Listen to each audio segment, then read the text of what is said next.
Welcome to the Deep Dive. Today, we're jumping right into a book with a title that definitely grabs your attention. Yeah, The Subtle Art of Not Giving a Fick, a counterintuitive approach to living a good life by Mark Manson.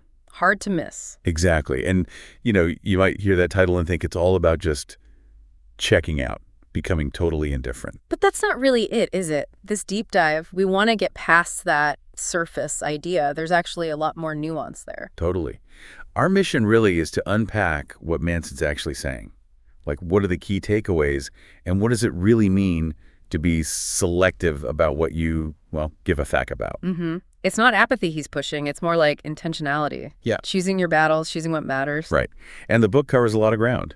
Things like the feedback loop from hell, the value of suffering, even the importance of saying no. Yeah, lots of thought-provoking stuff. We'll try to hit some of the big ones. Okay, so let's maybe start with this concept he calls the backwards law. That one really stuck with me. Oh, yeah, the backwards law. It's that idea where, wanting a positive experience is, in itself, kind of a negative experience. And accepting a negative experience can actually be positive. It feels backwards, hence the name, I guess. Exactly. Think about it. The more you desperately want to be rich. The more you feel poor and unworthy right now. Yeah. Or the more you crave being sexy and desired. The more you focus on your flaws and feel ugly. It's a weird mind trick. It really highlights how striving can sometimes emphasize what we feel we lack. It's quite counterintuitive to how we usually think about achieving things. Which sort of leads into his point about don't try, right? He uses Charles Bukowski. Yeah, Bukowski. Manson presents him as someone who just didn't chase success in the conventional way, didn't try to be relentlessly positive. He embraced his failures, his struggles. He was comfortable with not being perfect. And Manson's point is that this comfort, this acceptance of his reality, weirdly enough, was part of why he eventually found success. He wasn't fighting himself or pretending. It really pushes against that cultural pressure we feel. That pressure to always be happy, always striving for some impossible ideal. Right.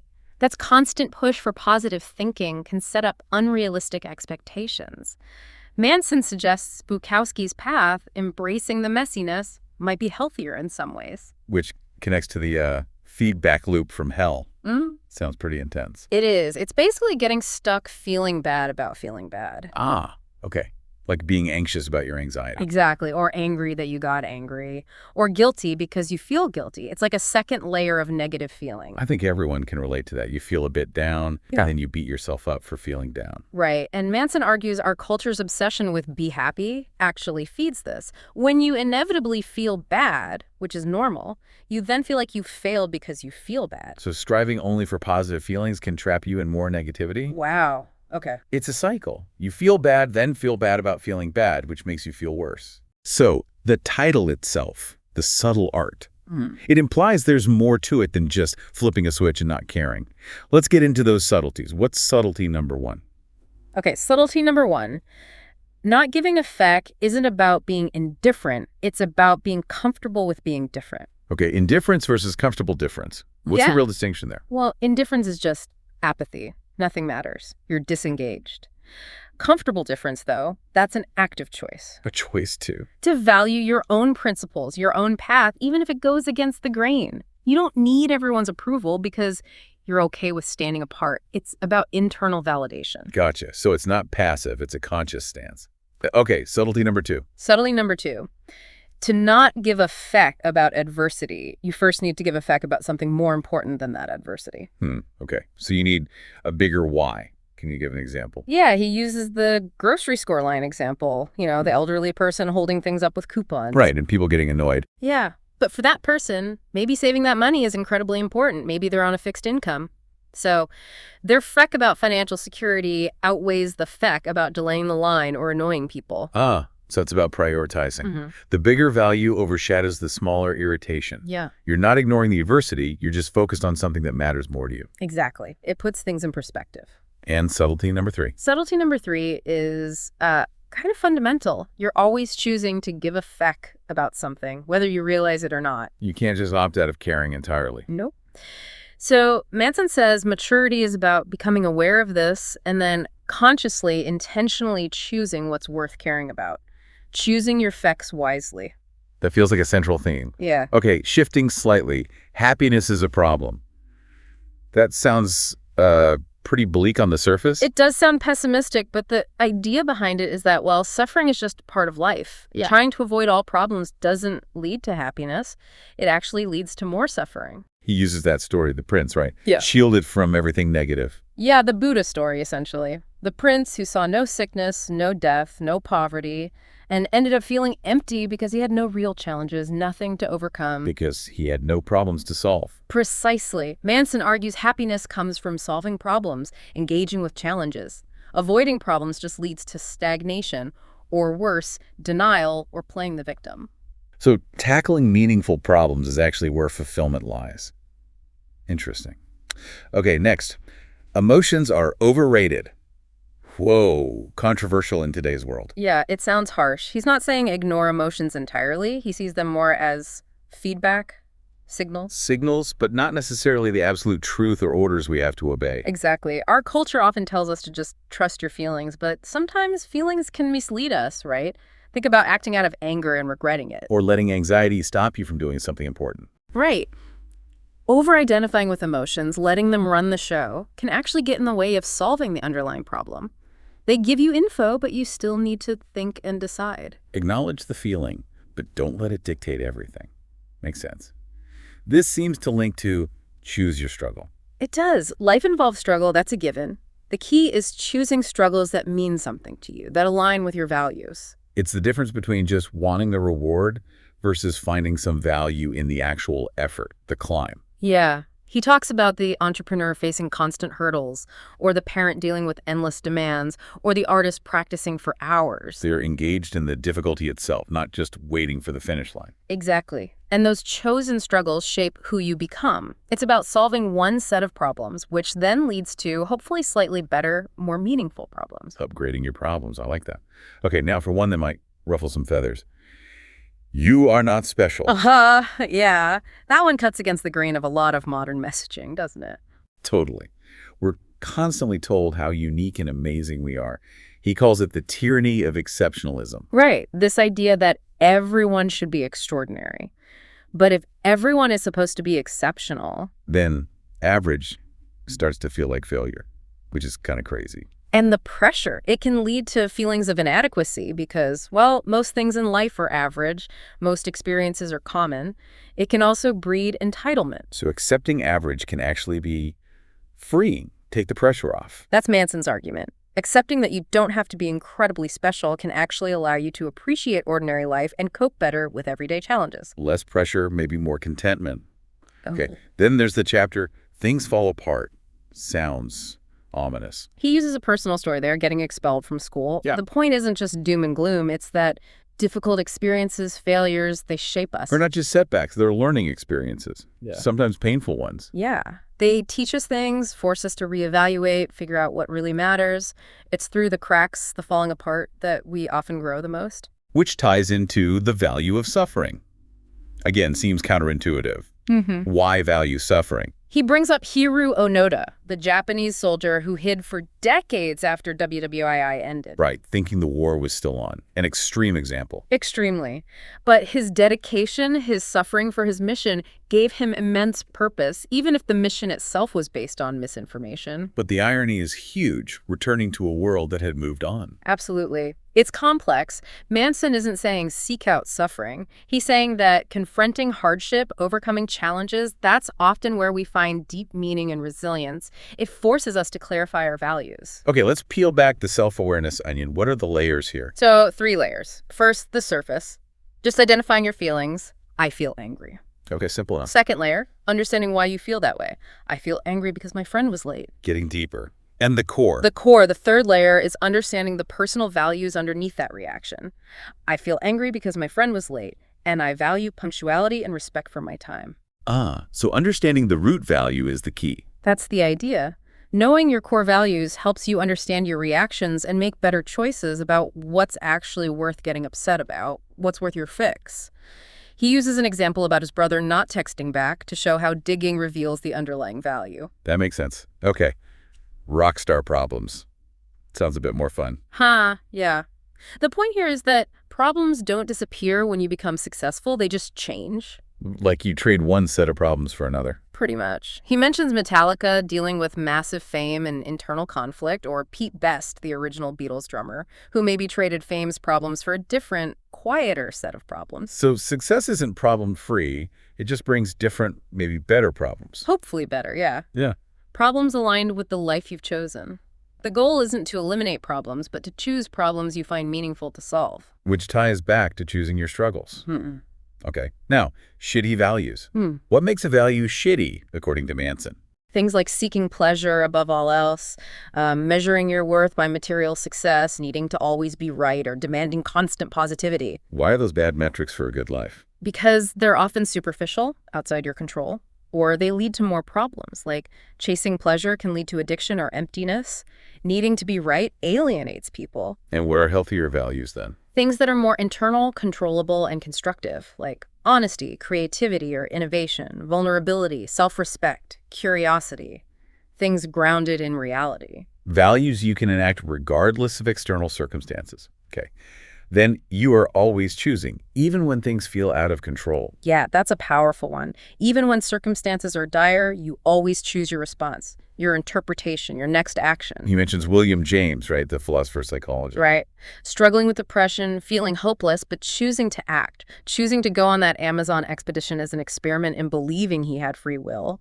It's about recognizing your agency, even when it feels limited. That leads nicely into the responsibility fault fallacy. What's the difference? This is crucial. Fault is about who caused something in the past. Blame.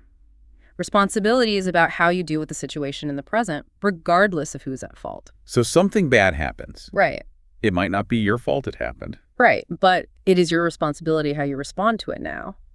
Taking responsibility means taking ownership of finding a solution or managing the consequences. He uses relationship examples, right? Yeah. Like even if your partner messed up, you're still responsible for your own feelings and reactions. Exactly. Focusing only on fault keeps you stuck. Taking responsibility, even for your part in reacting, empowers you to act and move forward. He even applies this to responding to tragedy. You didn't cause it, but you choose your response. Think Malala. Wow, okay. Powerful distinction. What about things we genuinely don't choose, like genetics and the hand we're dealt? He acknowledges that. We don't choose our genes, our upbringing, many circumstances. He uses OCD as an example. People don't choose to have OCD. Nope. But they do choose how they respond to it, how they manage it, what values they live by despite it. You don't choose the hand you're dealt, but you always choose how to play it. Always choosing the response. Okay. Then there's victimhood shake. What's he getting at there? He's suggesting that sometimes in our culture, there can be a tendency to embrace victimhood, to seek out offense, almost as an identity. Beyond genuine victimization from serious events. Yeah. He cautions that constantly framing yourself as a victim, especially over minor things, can be disempowering and actually prevent you from taking responsibility and solving your problems. Okay. A bit controversial, maybe. Now, for a self-help kind of book, There Is No How is a surprising title. Right. His point is there's no magic formula. Self-improvement isn't a checklist you complete to achieve happiness. More of a process. Exactly. An ongoing process. You try things, you mess up, you learn, you adjust, you iterate. There's no secret 7-step plan that works for everyone forever. Embracing the journey, not just seeking a quick fix. I like that.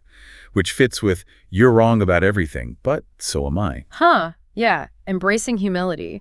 Being open to the idea that your current beliefs, your understanding might be flawed or incomplete. Because growth comes from realizing you were wrong and correcting course. Precisely. If you think you know everything, you stop learning. He talks about how our brains construct meaning, often based on limited info, architects of our own beliefs, and how we need to be careful what we believe because memory is fallible. He uses that story about repressed memories, right? Yeah. It's a cautionary tale. Yeah. Meredith Moran shows how strongly held beliefs, even about our own past, can be wrong, so certainty can be dangerous. The dangers of pure certainty. It closes you off. Completely. Leads to dogma, stops growth, and it ties into his law of avoidance. The more something challenges your identity, the more you'll avoid it. We protect our sense of self, even if it's holding us back. Okay, then the dramatic one. Kill yourself. Metaphorically, please. Yes, definitely metaphorically. It means being willing to let go of parts of your identity that aren't serving you anymore. Shedding old skins, like beliefs or roles that you've outgrown. Exactly. Growth requires transformation, and sometimes that feels like a part of you is dying. to make way for something new, you have to be willing to kill off the old you, in a sense. So how do we get a little less certain, practically speaking? He offers 3 questions to ask yourself. 1, what if I'm wrong? Okay, basic humility check. 2, what would it mean if I were wrong? Like, what are the consequences for my worldview, my actions? Deeper implications. And the third. 3, would being wrong create a better or worse problem than my current problem for me and for others? That forces you to evaluate the potential benefits of changing your mind versus the cost of clinging to certainty. Good questions. Really useful for challenging assumptions. This all seems to lead towards embracing difficulty, like failure is the way forward. Absolutely. Stop seeing failure as the end. See it as information. It's feedback showing you what doesn't work, guiding you towards what does. He even talks about the failure-success paradox, right? Fearing failure makes you more likely to fail. Yeah, because the fear paralyzes you, makes you play it too safe, stops you from taking the necessary risks or learning from mistakes. You have to be willing to fail to succeed. Which means accepting that pain is part of the process. It is. You can't grow without some discomfort. Trying to avoid all pain leads to a very sheltered, shallow life. He mentions people who've been through incredible hardship often have amazing resilience and gratitude. Yeah, like survivors. They often have a clearer perspective on what truly matters precisely because they've endured so much. Confronting pain can forge strength and clarify values. Okay, so don't wait for perfect conditions. Just act. That sounds like the do something principle. That's it, exactly. Action isn't just the result of motivation, it can be the source of it. Don't wait to feel inspired. Just start doing the thing. Right. Take a small step. The action itself can generate momentum and motivation. Just do something, anything. It breaks the inertia. Great advice for procrastination. Okay, next. The importance of saying no. This is a big one for many people. Huge. It's about boundaries. Saying no to things that don't align with your values or priorities frees you up to say yes to what does matter. It's not being selfish. It's being selective with your limited energy and time. Exactly. He even argues rejection makes your life better because facing rejection or choosing to reject things yourself forces you to get really clear on what you truly want and value. Which brings us squarely to boundaries. How does he define healthy ones? Healthy boundaries are about knowing where you end and someone else begins. Understanding what you're responsible for your feelings, your actions, and what you're not responsible for others' feelings, their problems. And poor boundaries often involve taking responsibility for things that aren't yours. Yeah, trying to fix others' emotions, blaming them for your own, that kind of thing. It leads to messy, resentful relationships. Healthy boundaries allow for respect and autonomy. And related to relationships, how to build trust. What's the key? Consistency. Trust isn't built on grand gestures, but on a track record. Actions matching words, honesty, reliability over time. And it's easier to break than to build. Much easier. Rebuilding trust after it's broken is incredibly difficult. It requires consistent, trustworthy behavior, proving your values align with your actions. Okay, then this interesting paradox. Freedom through commitment. How does committing give you freedom? It seems counterintuitive, right? But Manson argues that choosing to commit to a person, a career, a value system actually reduces the anxiety of infinite choice. By narrowing your focus. Yeah. Instead of constantly wondering what if about a million possibilities, commitment allows you to go deeper into one thing, find more meaning there, and feel less scattered. It provides structure and direction, which can feel very freeing. Gives you a framework, stops the constant second guessing. Okay, we're nearing the end of the book now. The final section starts with, and then you die. Pretty stark. Yeah, it snaps things into focus, doesn't it? He uses his near-death experience climbing. On the cliff in South Africa. Right. Confronting mortality, even just thinking about it, forces you to consider what's actually important. It cuts through the trivial stuff. It's the ultimate perspective shift. Makes you appreciate the present. Exactly. It clarifies values like nothing else, which leads to thinking about something beyond ourselves. Finding meaning by contributing to something bigger. Yeah. Whether it's community, a cause, relationships, creativity, connecting to something larger than your own ego or immediate desires provides a deeper sense of purpose. Moving beyond just personal gain. And the final idea is the sunny side of death. Optimistic take. Surprisingly, yeah, it's not about being morbid, but using the awareness of death as a tool. A tool for what? For living more intentionally now, knowing your time is limited helps you prioritize, helps you let go of stupid worries, helps you figure out what kind of legacy, what kind of meaning you want to leave. It keeps all your other values in perspective. So, wrapping up this deep dive on the subtle art of not giving a feck, Mm, the core message isn't really apathy at all, is it? Not at all. It's about fierce intentionality. It's about choosing what's truly worth your energy, your care, your fecks. And embracing the tough stuff, the failures, the struggles, the pain, as part of a meaningful life, not something to be avoided at all costs. Exactly. Shifting from chasing superficial highs to understanding your core values and living by them, even when it's hard. Choosing better problems, basically. So, a final thought for you listening. Take a moment and think, what fecks are you giving right now that maybe aren't serving you? And perhaps more importantly, what might be a more meaningful feck to choose instead? Where could that energy be better directed? Definitely something to chew on. It invites some real, honest reflection.